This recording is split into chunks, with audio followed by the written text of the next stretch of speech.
अरे निंदिया के मातल बेटी हो कवने देई, अरे बेटी हो कवने देई।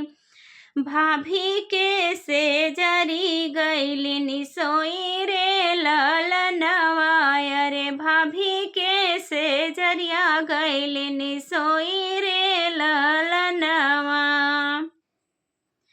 भीतरा से निकाली है भाभी हो कवने देई, अरे भाभी हो कवने देई। दिहलीन से जरिया से ढकेली रे ललनवा, अरे दिहलीन से जरिया से ढकेली रे ललनवा।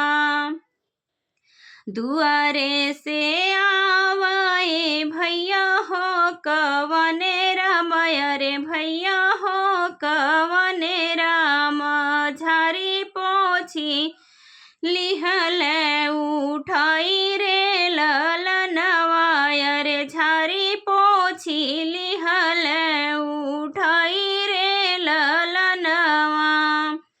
हमारी बहिनिया धना बहुत दुलारी, हमारी बहिनिया धना बहुत दुलारी। कवने गुना दिहलु ढकेली रे ललनवा, अरे कवने गुना दिहलु ढकेली रे ललनवा।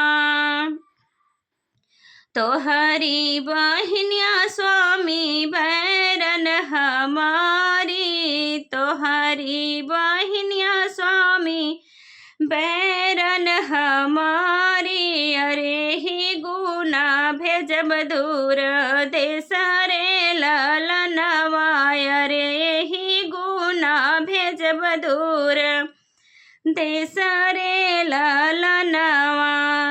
इनकर रोटियां बचल रही है स्वामी, इनकर रोटियां बचल रही है स्वामी। अरे खई है ललनवा हमार ए ललनवा, अरे खई है ललनवा हमार रे ललनवा।